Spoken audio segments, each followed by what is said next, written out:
Gold trusted gold buyers. మీరు తాకట్టు పెట్టిన బంగారాన్ని విడిపించి ఈ రోజు ఉన్న మార్కెట్ ధరకు కొనబడును. Welcome to I dream social spotlight with Kavitha. Pahalgam లో ఉగ్రమూకల దాడిలో 26 మంది అమాయకమైనటువంటి భారతీయులు చనిపోయారు. అందులోనూ పేరడిగి మతం పేరు చెప్పి మరి చంపడం అనేది దేశవ్యాప్తంగా ఆందోళనలు కూడా వ్యక్తమవుతున్నాయి.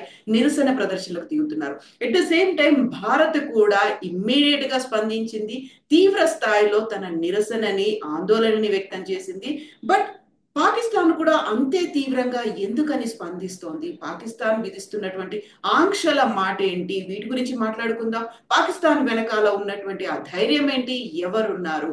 మనతో పాటుగా ఉన్నారు సిబిఐ మాజీ జేడీ లక్ష్మీనారాయణ గారు. సార్ నమస్కారం. నమస్కారం అండి కవిత గారు. సార్, ఒకటి అనుకోకుండా జరిగినటువంటి దురదృష్టకరమైనటువంటి సంఘటన, 26 మంది అమాయకమైనటువంటి ప్రాణాలు పోయారు. అందులోనూ అతి దుర్మార్గంగా ఫర్ ద ఫస్ట్ టైం పేరేంటి అనేది అందులో ఖురాన్ లో ఉన్న కల్మా చదవమని బట్టలిప్పి మరీ చూసి హిందువులను తెలుసుకొని కాల్చి చంపేయడం ఏంటి సార్? అసలు ఎక్కడి దాకా వెళ్తున్నారు ఈ ఉగ్రవాదులు? పేరుకైతే చెప్తారు ఉగ్రవాదానికి మతం లేదు అనేది. ముఖ్యంగా మీరు చూసుకుంటుంటే పాకిస్తాన్ ఒక ఫెయిల్డ్ స్టేట్ అండి. వాళ్ళ పరిస్థితులు చాలా అధ్వానంగా ఉన్నాయి. ప్రజాస్వామ్య పరిస్థితులు కావచ్చు, ఆర్థిక పరిస్థితులు కావచ్చు, ప్రపంచంలో దౌత్యపరంగా వారి సంబంధాలు కావచ్చు, ఇవన్నీ కూడా ఒక రకమైన మినిమం అంటే గ్రౌండ్ బాటమ్ కి టచ్ అయినాయి. సో ఈ పరిస్థితులలో పాకిస్తాన్ ప్రజలను రెచ్చగొట్టాలి, పాకిస్తాన్ ప్రజల యొక్క ఎమోషన్లు సెంటిమెంట్ల మీద ఆడుకోవాలంటే వాళ్లకున్న ప్రధానమైన అస్త్రం ఏంటంటే కాశ్మీర్. సో ఈ కాశ్మీర్ అస్త్రాన్ని వాళ్ళు అప్పుడప్పుడు తీస్తుంటారు అనమాట. ఈ విధంగా వాళ్ళ పరిస్థితులు ఘోరాతి ఘోరంగా తయారైనప్పుడు ఈ అస్త్రాన్ని తీస్తుంటారు.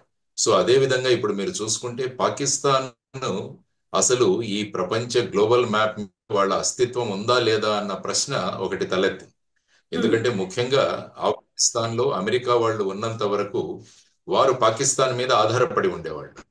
ఎందుకంటే ఆఫ్ఘనిస్తాన్ లో ఉన్న తాలిబాన్ వీళ్ళని కంట్రోల్ చేయడానికి పాకిస్తాన్ ఆధారంగా వాళ్ళు అమెరికన్లు అక్కడ ఆపరేట్ చేసేవాళ్ళు.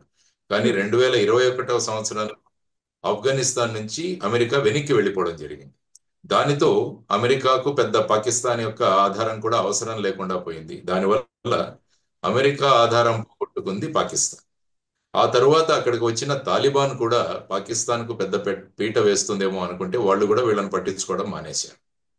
ఆ తర్వాత మీరు చూసుకుంటే ముఖ్యంగా చైనా సందర్భంగా కూడా వస్తే చైనా అనేక మార్లు పాకిస్తాన్ కు సపోర్ట్ గా వచ్చింది. కానీ పాకిస్తాన్ లో బెల్ట్ అండ్ రోడ్ ఇనిషియేటివ్ అని చాలా ఒక మహత్తరమైన ప్రణాళిక ఉంది చైనా వాళ్ళది.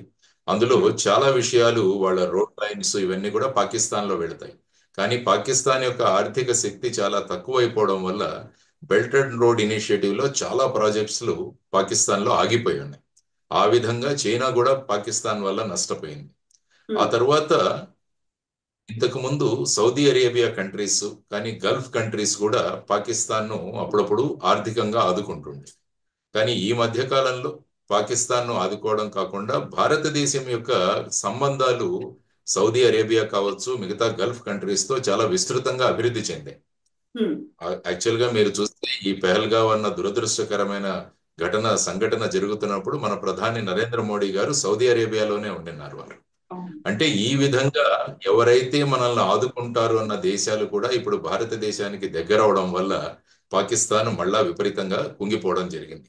ఆ తర్వాత అటు ఇరాన్ తో కావచ్చు, లేకుంటే మిగతా దేశాలతో కావచ్చు, పాకిస్తాన్ అన్నది ఒక టెర్రరిస్ట్ ను ప్రోత్సహిస్తున్న దేశంగా ప్రపంచవ్యాప్తంగా వారు ఆ విధమైన పేరు తెచ్చుకున్నారు.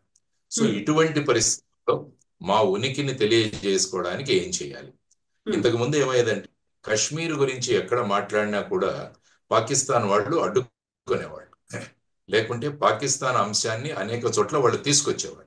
కానీ ఇప్పుడు 2019 తీసుకుంటే మీరు ఆగస్టు 5వ తారీఖున ఆర్టికల్ 370ని అక్కడ రద్దు చేయడం జరిగింది.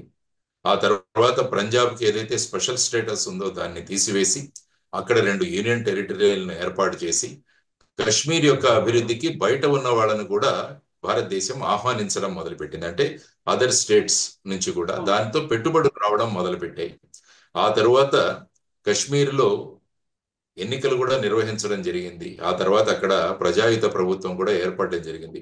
ఇవన్నీ జరుగుతున్నా కూడా పాకిస్తాన్ యొక్క ఉనికి కూడా మనం అసలు పట్టించుకోలేదు. సో ఇటువంటి పరిస్థితుల్లో పాకిస్తాన్ చిక్కుకొని ఉంది.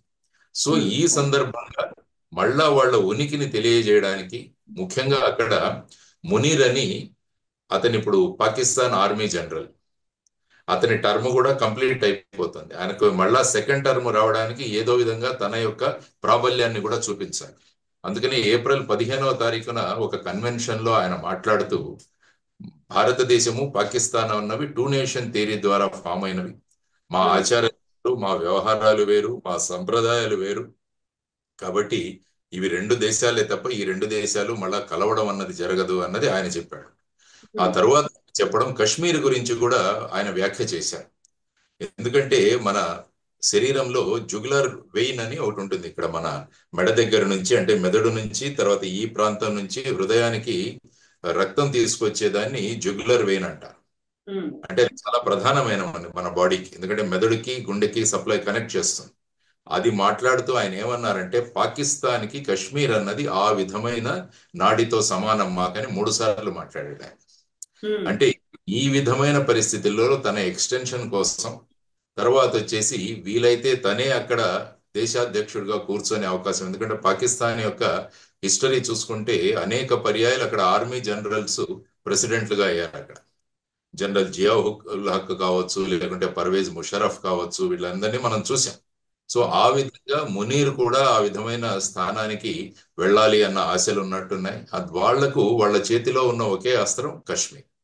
సో ఈ కశ్మీర్ను ఏ విధంగా మనం రేకెత్తించాలి? సాధారణంగా ఇటువంటి స్టేట్మెంట్స్ వచ్చినప్పుడు వెంటనే ఈ ఉగ్రవాద సంస్థలు ఆ స్టేట్మెంట్లు పట్టుకొని దాని ఆధారంగా వాళ్ళకు వచ్చే సపోర్ట్ను తీసుకొని వాళ్ళ ప్రాబల్యాన్ని వాళ్ళ ఉనికిని చాటు చెప్పుకునే అనేక ప్రయత్నాలు జరిగాయి. మీరు చూసుకుంటే 2000 నుంచి 2017 తీసుకుంటే చాలా సంఘటనలు జరిగాయి మనకి.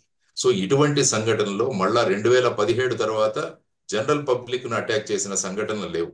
అందువల్ల వాళ్ళు ముఖ్యంగా ది రెసిస్టెన్స్ ఫోరం అని ఒక కొత్త లష్కరే తైబా నుంచి వచ్చిన ఒక చిన్న అవుట్ఫిట్.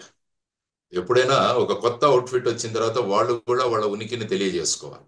అందుకనే వాళ్ళు ఇటువంటి అదనం కోసం వెయిట్ చేస్తూ మీరు అన్నట్టు ఈ పెహల్గావ్ దగ్గర ఉన్న ప్రాంతంలో ఈ విధమైన వాళ్ళు ఈ 26-28 మందిని ఈ విధంగా దారుణంగా చంపడం అన్నది ఒక అత్యంత హీనాతిహీనమైన అమానవీయ చర్య. దాన్ని ప్రపంచ దేశాలన్నీ కూడా ఖండించాయి. ఇంకొక ముఖ్యమైన విషయం ఏంటంటే ఇది American vice president JD Vance మన దేశంలో పర్యటిస్తున్న సమయంలో జరిగిన సంఘటన. ఇంతకు ముందు ఎలా ఉండేదంటే అమెరికన్లు మన ఇక్కడ విజిట్ అయిన తర్వాత పాకిస్తాన్ కు వెళ్ళడమో లేకుంటే పాకిస్తాన్ విజిట్ తర్వాత ఇక్కడికి రావడమే జరుగుతుండేది. కానీ ఈసారి జేడి వ్యాన్స్ గారి పర్యటనలో ఎక్కడా కూడా పాకిస్తాన్ కు వెళ్లే ప్రసక్తే లేదు. అందువల్ల ఎలా పాకిస్తాను మేము అమెరికా నుంచి దూరం అయిపోతున్నాం, భారతదేశం దగ్గర అవుతోంది అని మళ్ళా వాళ్ళ ఉనికిని ప్రదర్శించుకోవడానికి ఈ విధంగా అటు ప్రధాని మోడీ గారు సౌదీ అరేబియాలో ఉండడం. యాక్చువల్ గా మీరు 1971 మన ఇండియా పాకిస్తాన్ యుద్ధం తీసుకుంటే అందులో పాకిస్తాన్ కు బాసటగా సౌదీ అరేబియా నిలబడింది. కానీ మనకున్న సత్సంబంధాలు, మోడీ గారు అక్కడ ఉండడం, ఇక్కడ జేడి వ్యాన్స్ విజిట్, ఇవన్నీ పార్శ్వభూమిలో ఈ ఉగ్రవాద సంస్థ ఏదైతే ఉందో ఖచ్చితంగా వీరి వెనకాల Pakistan intelligence services agency ISI అని ఉంటుంది, ఇంటర్ సర్వీసెస్ ఇంటెలిజెన్స్ ఏజెన్సీ వారు, ఆ తర్వాత పాకిస్తాన్ ప్రభుత్వం వీరికి ఖచ్చితంగా మద్దతు ఉందని మనకు అనేక సాక్ష్యాధారాలు ఉన్నాయి అక్కడ. సో ఇటువంటి పరిస్థితిలో, డెస్పరేట్ స్థితిలో ఈ విధంగా తర్వాత అక్కడ ఉన్న ప్రజలను కూడా మళ్ళా ముందుకు తీసుకురావడానికి మీరు అన్నట్టు అక్కడ వారి యొక్క మతాన్ని తెలుసుకొని ఐడెంటిఫై చేసి టార్గెట్ చేసి వాళ్ళని చంపడం జరిగింది. సో బేసిక్ గా దీని వెనకాల ఉన్న పార్శ్వభూమి ఒకసారి మనం ఆలోచిస్తే ఇది అని నేను అంటాను కవిత గారు. సార్, ఇప్పుడు పాకిస్తాన్ పరంగా చూస్తే అంతర్జాతీయంగా ఆల్మోస్ట్ సంబంధాలు కట్ అయిపోతున్నాయి, ఏకాకి అయిపోయినటువంటి పరిస్థితి, ఆర్థికంగా కూడా చతికిలు పడిపోయింది, తినడానికి తిండి లేని పరిస్థితులు పాకిస్తాన్ ప్రజల్లోకి ఉన్నాయి. గోధుమ పిండి ఎవరైనా పంపిస్తే కొట్టుకొని తీసుకెళ్తున్నటువంటి దృశ్యాల్ని మనం చూసాం. అక్కడ ఉన్నటువంటి 25 కోట్ల ప్రజల మీద ఫోకస్ పెట్టకుండా ఎంతసేపు కశ్మీర్ మీద ఫోకస్ పెట్టడం, అక్కడ రక్తపు పారించడం, కశ్మీర్ వస్తే అంతా మారిపోతుంది, కశ్మీర్ మాదే అని ఇంత చెప్పుకోవాల్సిన అవసరం, దశాబ్దాల తరబడి ఆ మొండి పట్టుదల అంటారా, దాన్ని ఏమంటారు సార్ మీరు? అసలు ఎందుకని దాన్ని వదులుకోలేకపోతుంది? ఆ సైకాలజీ ఏంటి అసలు? కార్ల్ మార్క్స్ ఏమన్నాడంటే రిలీజియన్ ఈజ్ ఓపియం అంటాడు ఆయన. సో ఈ విధంగా మతాన్ని ఒక మత్తు మందుగా వాడి ప్రజలను ముందుకు తీసుకువెళ్ళడం అన్నది ఆయన ఎప్పుడో చెప్పాడు. కాబట్టి మన పరిస్థితులు అధ్వానమైన పరిస్థితుల్లో ఉన్నప్పుడు ప్రజలు మన వెంట పెట్టుకోవడానికి ఈ మతం అన్నది చాలా పెద్ద పెట్టున ఉపయోగపడుతుంది. ఆ తర్వాత ఏంటంటే కశ్మీర్ అన్నది కూడా వాళ్ళ భూభాగమే అని చాలా సార్లు వాళ్ళు మాట్లాడుతుంటారు.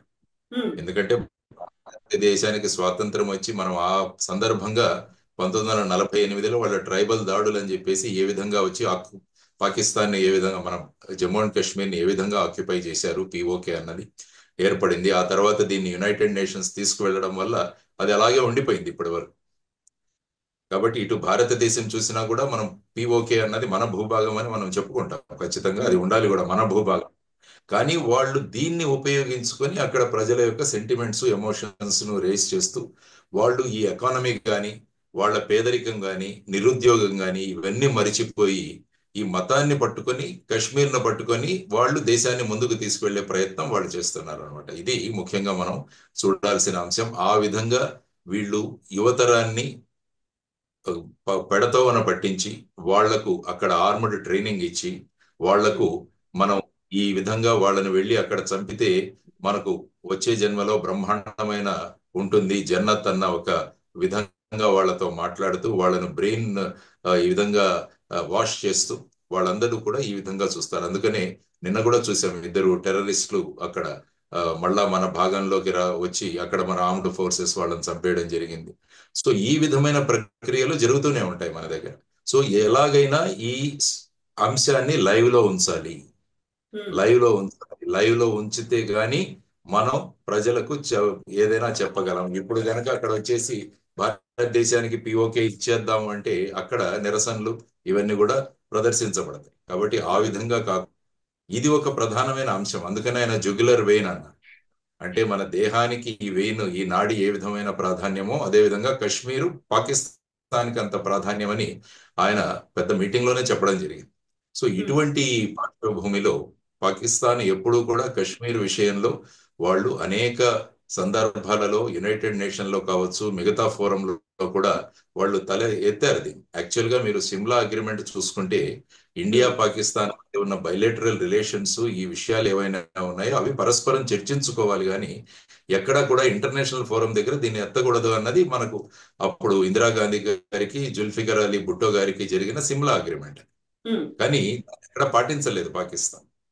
సో అందుకనే వాళ్ళ సర్వైవల్కి, వాళ్ళ ముందుకు వెళ్ళడానికి కశ్మీర్ అన్నదాన్ని వాళ్ళు ఎప్పుడు కూడా పట్టుకునే ఉంటారు అన్నది మనం ప్రధానంగా గమనించాల్సిన అంశం.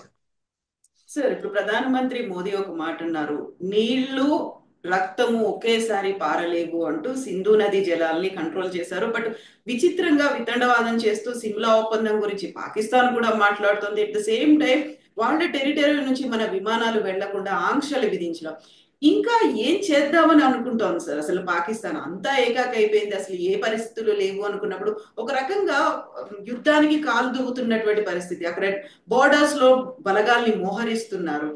ఈ సిచ్యువేషన్ కి కారణమంతా పాకిస్తానే అయినప్పుడు ఏం జరగాలి? అంతర్జాతీయ సమాజం ఇంకా ఏం చేయాలంటారు? మనమైతే వెరీ స్ట్రాంగ్ గా ఉన్నాం, we are not going to come back again. So అలాంటప్పుడు ఏం జరుగుతోంది సార్? తప్పు చేసిన వాడు ఎప్పుడు కూడా తప్పు చేశానని ఒప్పుకోడు. చేసిన తప్పుని ఇంకా సమర్థించుకునే ప్రయత్నం చేస్తారు. వినాశకాలే విపరీత బుద్ధి అంటాం. కాబట్టి వినాశకాలం దగ్గర పడింది కాబట్టి పాకిస్తాన్ ఇటువంటి విపరీత బుద్ధుల్ని ప్రదర్శిస్తుంది. అంటే ఇప్పుడు వాళ్ళు ఏమన్నారు, సిమ్లా అగ్రిమెంట్ ని మేము ఒప్పుకోము, ఆ తర్వాత మీరు ఈ సింధు నదీ జలాల ఒప్పందం ఏదైతే ఉందో 1965వ సంవత్సరంలో దాన్ని మీరు రద్దు చేశారు కాబట్టి it is nothing but act of war అంటారు. ఇది ఒక యుద్ధానికి ఒక సంకేతం అని వారు మాట్లాడుతున్నారు.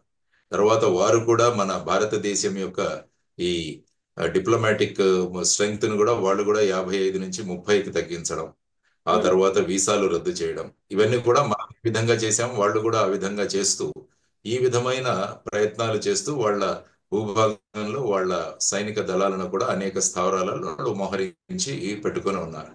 ఇదంతా ఏంటంటే ఉడత ఊపులు అంటాం మనం. ఈ ఉమ్, విధంగా పెద్ద దేశం ముందు ఈ విధమైన ఆ, అంటే అక్కడ ఉన్న ప్రజలను మళ్ళా రెచ్చగొట్టడం.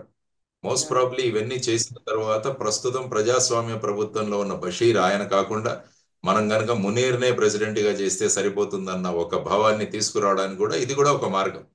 ఉమ్, సో ఇప్పుడు ఆర్మీ తీసేసుకోవాలి మళ్ళా గవర్నమెంట్ ని అని ఎప్పుడు కూడా అక్కడ ఆర్మీ ప్రయత్నిస్తుంటుంది, మనం ఎలాగ ప్రభుత్వాన్ని మన చేతిలో పెట్టుకుందామని.